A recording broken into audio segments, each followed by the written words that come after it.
Career पे भी ध्यान रखा। वो बीच बीच में अपने सोलोज निकालता रहता था ताकि जिस प्रकार का म्यूजिक वो लोगों के सामने लाना चाहता है वो आ सके। और माइकल की ये मेहनत सफल भी हुई थी जब उसके सोलो करियर को सबसे तगड़ा हिट मिला, और वो मिला था साल 1979 में जब उसका ऑफ द वॉल नाम का गाना रिलीज हुआ था। इस गाने का प्रोडक्शन उसने एपिक रिकॉर्ड्स के क्विंसी जोन्स के साथ मिलकर किया था। देखा जाए तो क्विंसी जोन्स और माइकल की ये पार्टनरशिप उस समय माइकल जैक्सन के लिए काफी अच्छी साबित हुई। जैसे ही माइकल जैक्सन को ये एहसास हुआ कि अब वो अकेले ही अपना सोलो करियर बना सकता है, तो काफी सोच विचार करने के बाद 1984 में उसने जैक्सन 5 बैंड को छोड़ दिया था। इसके बाद वो अपने सोलो करियर पर फोकस करने का डिसीजन बना लेता है। देखते ही देखते Michael Jackson king of pop के रूप में उभरता हुआ भी नजर आने लगा था। उसी पार्टनरशिप के चलते उसने of the wall, thriller, bad, dangerous और हिस्ट्री जैसे सुपरहिट गाने भी दिए थे, जिसकी धुन पर आज भी दुनिया थिरकती है। और हाँ, उसकी फेमस मून वॉक का मुकाबला जो आज तक कर पाना काफी मुश्किल है, वो माइकल बचपन से करता आ रहा था। वो बात अलग है कि दुनिया ने उसकी मून वॉक को 25 मार्च 1983 को पहली बार एक शो के दौरान नोटिस किया।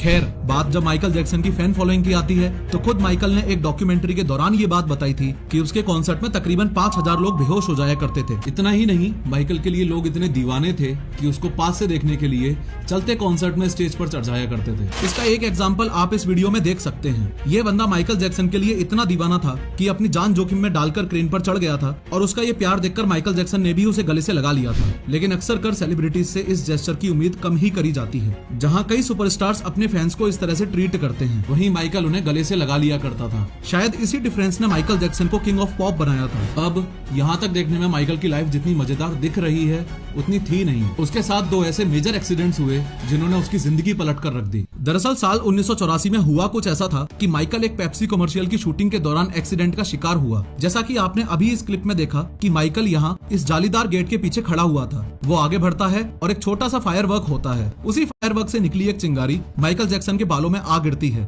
थोड़े टाइम तक तो उसे एहसास ही नहीं होता है, लेकिन धीरे धीरे आग उसकी खोपड़ी तक चली जाती है, जिसकी वजह से उसे 3rd डिग्री बर्न्स आ जाते हैं। इसके बाद साल 1999 में भी उसके साथ एक और हादसा हुआ। इस हादसे में माइकल जर्मनी में एक कॉन्सर्ट के दौरान अपने ही गाने दी अर्थ सॉन्ग पर एक ब्रिज के ऊपर खड़े होकर परफॉर्म कर रहा था। तभी अचानक वो ब्रिज एक खराबी के चलते 50 फीट की ऊंचाई से एकदम जमीन पर आ गिरा। लेकिन इतने बड़े हादसे के बाद भी उसने परफॉर्मेंस को कंप्लीट किया। इस हादसे के बाद माइकल को तुरंत हॉस्पिटल में पहुंचाया गया। बस यहीं से माइकल को पेन किलर्स और सेडेटिव्स यानी नींद की दवाइयों की लत लग गई। इन हादसों से ही माइकल को स्टेज पर खुलकर परफॉर्म ना कर पाने का डर सा पैदा होने लगता है। उसका ये डर बढ़ते बढ़ते इतना बढ़ गया कि इसी डर की वजह से वो स्ट्रेस में रहने लगता था, और इसी स्ट्रेस की वजह से माइकल के शरीर में काफी सारी बीमारियां भी जन्म ले लेती हैं। लेकिन उन सभी बीमारियों में सबसे खतरनाक बीमारी थी इंसोम्निया की, जिसके चलते माइकल कई दिनों तक नहीं सो पाता था। उसकी इसी मेडिकल कंडीशन को देखते हुए उसे काफी सारे मेडिकेशन